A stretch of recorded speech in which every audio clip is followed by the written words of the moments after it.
Happy Extreme Rules Sunday, folks, and what better way to start your Sunday than listening to my review of Extreme Rules 2010.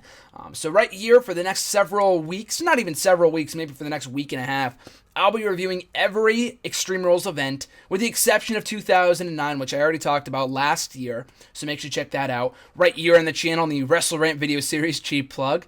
So in the meantime, though, WrestleRant 2010, the only Extreme Rules event that I had actually never seen in its entirety before up until a couple days ago. And it was a good show, not as great as some of the other Extreme Rules shows, but it was still good on the whole, though. And if you missed it, the entire month of April has been devoted to old Backlash shows, Extreme Rules shows, so make sure to go back and check out my reviews of Backlash's 1999 through 2009 right here on the channel.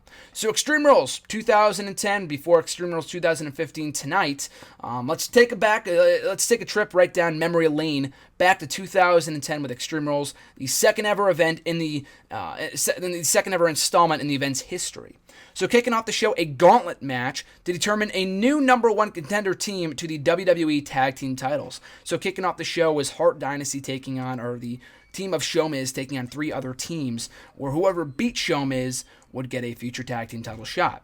So kicking off the show basically was Sheamus coming out and talking about how they were the best team in the whole division. And then Teddy Long said that you may not have a match tonight, but I'll make sure you're in a match tonight, and whatever of my teams can beat you. Originally it was only supposed to be one team, but Miz kept on running his mouth, and Big Show was pretty he was like shaking his head in the background, which would plant the seeds for their turn or their split the next night on Raw.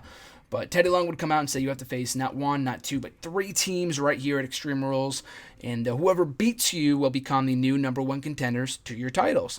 So I'll come first. I think it was Morrison and I almost said Morrison and Miz. John Morrison and R-Truth, and kind of a rematch from WrestleMania 26. And I already ranted on that match when I did my WrestleMania 26 review. In that the match was okay, but it was only like 4 fucking minutes long, and this was no different. That match was like 2 or 3 minutes long on this show, and I think they got themselves disqualified. John Morrison had been applying a submission to Big Show on the rope, something unique and innovative or whatever, and he ended up getting himself disqualified. I don't know if he heard the count or whatever, so that was kind of lame. So John Morrison and R-Truth get disqualified. Outcome MVP and Mark Henry, who have been chasing the tag team titles by this point for several months. They don't last too long either. They last about a minute or two. And I think MVP ended up getting hit with a punch to the face, a KO punch from Big Show. Whatever. They get pinned pretty quickly. And then obviously enough, out comes the Hart Dynasty, David Hart Smith and Tyson Kidd, who quickly defeat Sheamus to pick up the win and earn themselves a future tag team title shot the next night on Raw at the 2010 WWE Draft. So the match itself was pretty throwaway. I mean, it served the purpose in getting to that tag team title match the next night and planting the seeds and showing a rift between Big Show and The Miz. But aside from that, though, I mean, it was a nice way to kick off the show with the Hart Dynasty winning. And I mean, by this point, they had never held tag team title gold before. So it was pretty cool to see them finally pick up a big win. And Bret Hart was in their corner, too. So it was really awesome to see them, and not Natalya, of course, as well. But Bret Hart did not make many pay-per-view appearances by this point after his appearance at WrestleMania 26. So it was cool to see him in their corner. So the win was fun. The match itself was throwaway. I mean, it was kind of going to show how depleted the tag team scene was in WWE by this point. You had various makeshift tag teams in the forms of Morrison and Truth. You had Sheamus, Big Show and Miz, MVP and Mark Henry. They didn't have many legitimate tag teams for most of 2009 or 2010. So, I mean, that was a fine way of kicking off the show. Probably would have done it a little bit better, maybe a triple threat match. And a gauntlet match isn't per se extreme, but it's as extreme it's going to get for a tag team match, and at this point in time anyway. There's been matches in the past that never had a stipulation. I think the match this Sunday, or tonight at Extreme Rules, between the New Day, and Cesaro and Kidd doesn't even have a stipulation, but whatever. I mean, it's a gauntlet match. It's as extreme as it's going to get. It's something, I'll say that much. So, Hart Dynasty, the new tag team contenders to the titles. Up next, a hair match where CM Punk lost to Rey Mysterio. He would have had to shave his head. And this is coming off their match at WrestleMania 26. And like I've said before, their series of matches were really, really good. Throughout the spring of 2010, I enjoyed the WrestleMania match. I enjoyed this match even more than that. And I thought the WrestleMania, or their Over the Limit match, rather, about a month later was even better. And the best of the series and one of the best bouts of the entire year. I thought Punk and Rey Mysterio always had great chemistry. I loved their Capital Punishment match. They always made great rivals every single time they locked up. And this match was no exception. The Harris stipulation, I mean, you kind of knew where this was going and that Rey Mysterio didn't really have anything on the line, and you knew Punk was going to win, and it was going to lead to a rubber match at Over the Limit. So the stipulation was never really in doubt, but from an in-ring standpoint, though, it was very well wrestled. I thought it was great, very much enjoyed it. And in the end, though, CM Punk would get help from a mysterious masked figure at ringside who would come out from underneath the ring and I think hit Rey Mysterio. He would powerbomb, I think, to the outside on a chair or whatever. I think he took a chair away or something like that, and he hit Rey Mysterio with a powerbomb on the outside, allowing CM Punk to hit the GTS and pick up the victory. And of course, that masked man would later be revealed as Joey Mercury several months later in an anticlimactic fashion, like on an episode of fucking SmackDown or something. But it was pretty intriguing. I mean, there were a lot of rumors, I remember at the time, that it was either Mercury or Low-Key or something like that. A lot of people were speculating as to who it could possibly have been, and it later ended up being Joey Mercury. But the match itself, though, one of the better bouts of the night, very well wrestled. I very much enjoyed it, and I thought it was great. Up next, a strap match between JTG and Shad Gaspard. Now, in one of, if not the biggest epic failure, and I started doing those epic failure lists at the end of 2011, so this did not make the cut, unfortunately. This barely made it because it was in 2010 and not 2011. One of the biggest epic failures of that year, in 2010, from WWE, was the breakup of Crime Time. You know how I just said how depleted the tag team scene was? Then why the hell would you break up one of your most popular tag teams? I know they had been together for like 4 or 5 years by this point, but they were so good.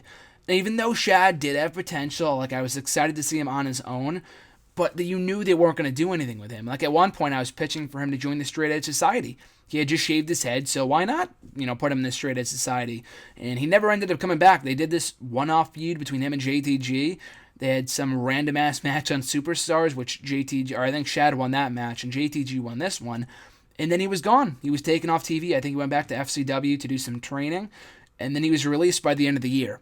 I know Shad Gaspard had talking about in interviews that they were very intent on pushing him as a top guy back in 2010. And for whatever reason, they just, not only did they not push him, they just didn't even put him on fucking TV.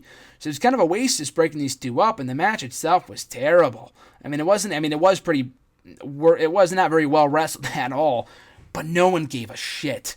Because this feud, it was given some build on like Superstars, like shows that no one cared about at all, and then sometimes on SmackDown, but people knew that there was no fucking reason to break these guys up. Like all these years later, it does not make any sense, and it's hilarious to me that, Shad Gaspard had the more potential of the two. GTG has always been a good athlete, but he was never going to get anywhere. It's not like he was going to be a mid-card champion or anything like that, or anything close to a championship that was the IC or the US championship. Crime Time really should have won the tag team titles at some point during the run. Like I said, they were together for like 4 or 5 fucking years. You can't tell me that at any point during those 4 or 5 years you could have given these guys the belts. Like, that doesn't make any sense to me. But yeah, the match itself, a sleeper match, no one gave a fuck. Strap matches, I just don't enjoy. I didn't really like the one between Punk and Umaga from 2010. I hated the one between Sheamus and Mark Henry in 2013, I think it was. And I did not like this one either. No one cared about the feud. They didn't care about either of these guys.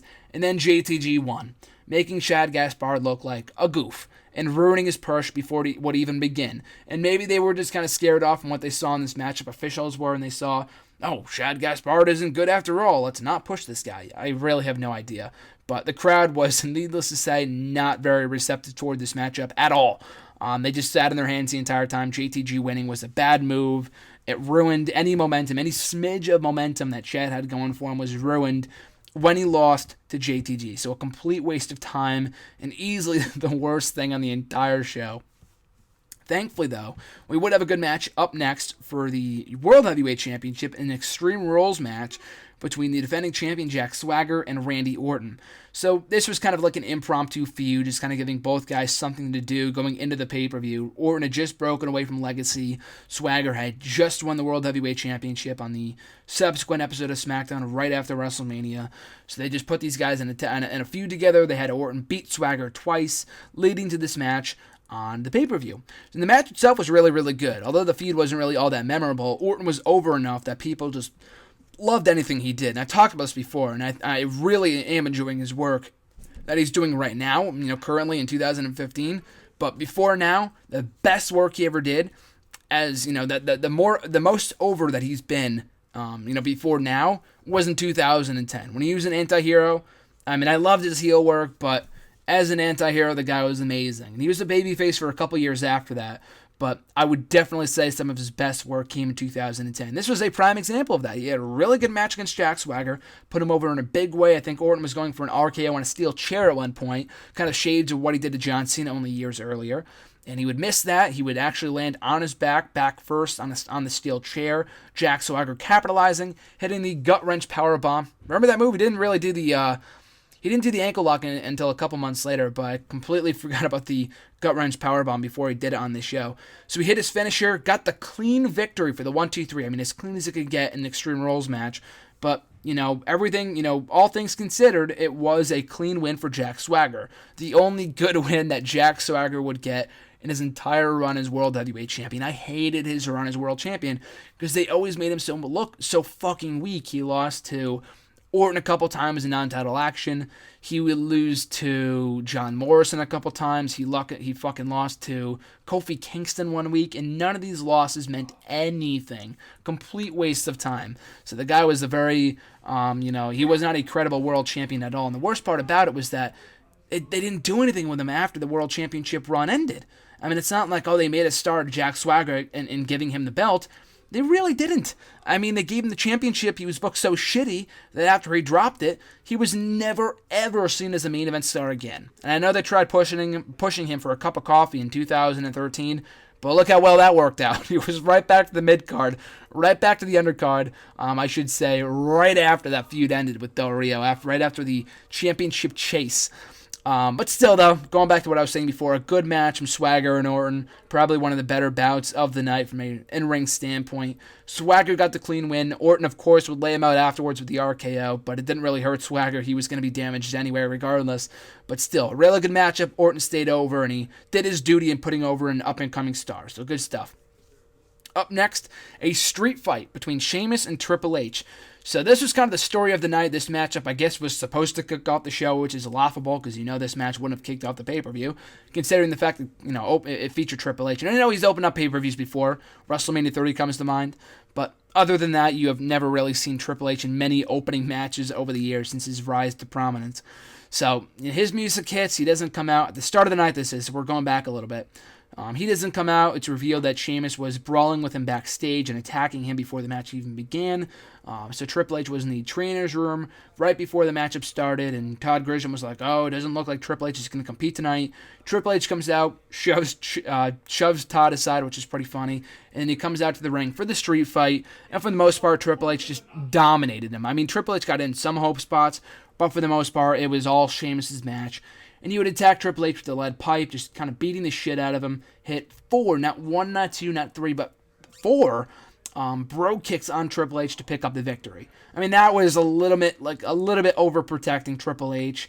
It's the same way that I wasn't really happy with, what was it? I think at WrestleMania 27 the following year, when Undertaker took 3 pedigrees, and kicked out of all of them. It's like, come on, buddy, 3 pedigrees.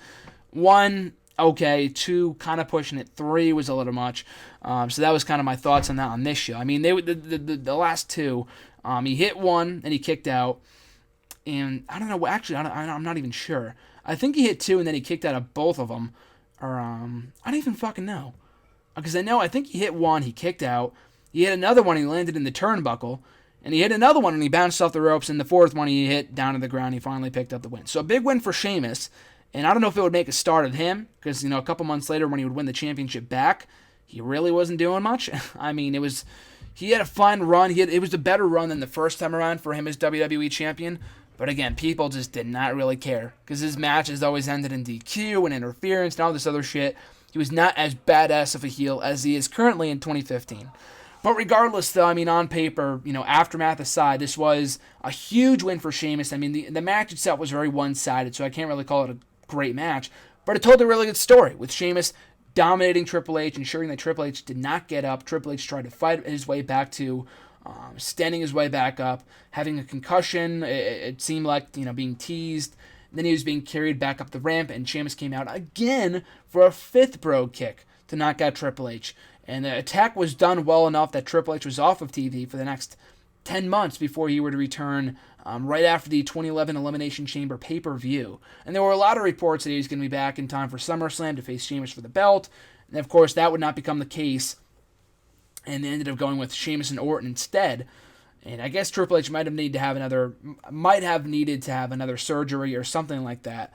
But this was a great way of writing him off of TV and essentially, kind of writing him out of active competition. There would never be a time again where Triple H was as active of a competitor as he was back in 2010. He competed in his final Raw match on the Go Home show in like a random ass 6-man tag team match with like that show with McGruber on it and like the SmackDown crew.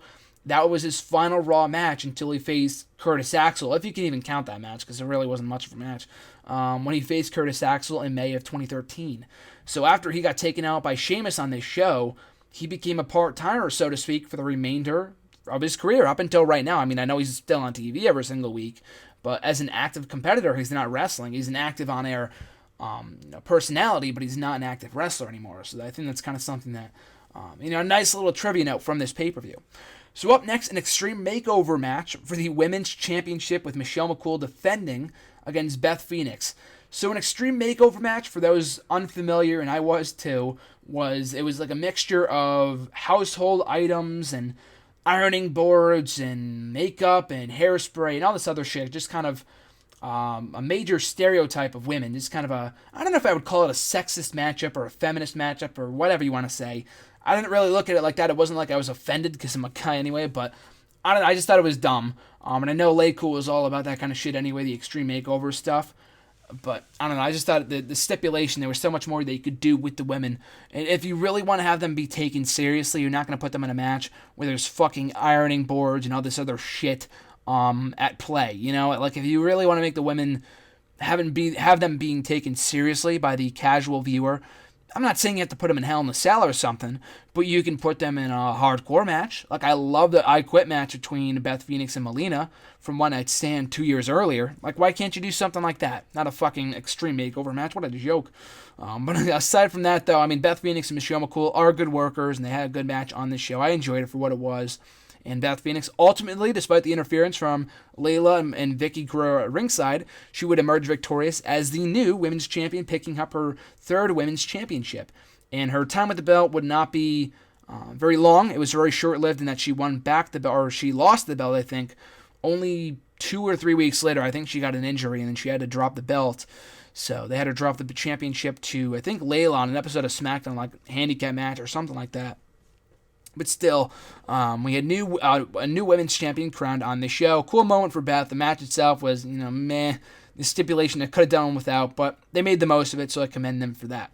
So our first of 2 main events on this show, steel cage match first, between Edge and Chris Jericho in a WrestleMania rematch. I don't know which match I enjoyed more, actually. I thought the match at WrestleMania was really good, but this match told more of a story. I think it was, although Edge was out for vengeance at WrestleMania, I think the match was kind of more focused on the World Heavyweight Championship, as it should have been, and him coming back from injury, and him wanting back that title, and kind of sticking it to his former tag team partner, Jericho. So it was a different story told on this show. Edge was really out for revenge, and he was kind of limping to the ring, and he said, I wanted revenge, and I want to take Chris Jericho, and I don't want to have him escape the cage. I want to beat the living crap out of him and pin him myself. So he wanted to target the Achilles tendon of Jericho and whatever.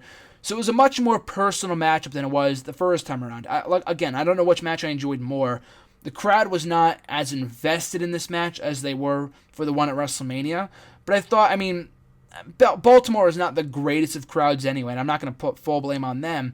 but the story that they were telling between Edge and Jericho was not supposed to be a fast-paced, entertaining matchup or anything like that. High excitement. It was supposed to tell a story, and they succeeded in doing just that. With Edge, showing his crazy eyes, showing shades of his heel character, in which, coincidentally enough, would turn heel again about less than 24 hours later on Raw. But still, I thought it was a really cool matchup, and they told a very good story with Edge, going out and seeking vengeance on Jericho for putting him on the shelf for as long as he did, and Jericho was trying to, hang in there, gave him 2 code breakers, one off the top rope, and Edge, in the end, would hit a spear for the victory. So a really good steel cage match. I don't know if it was, again, better than their match at WrestleMania, but for a steel cage match, though, I thought it was great. And the stipulation was very well endorsed, and the in-ring action was entertaining. I thought it was good. The crowd, again, was not all that lively for it, but they were down the stretch. They were very hot for Edge and the spear chants and whatever. But, the feud was culminated on this show as a steel cage match should do. It should not be a placeholder matchup like we saw with Cena and Wyatt and Cena and Miz and all this other shit.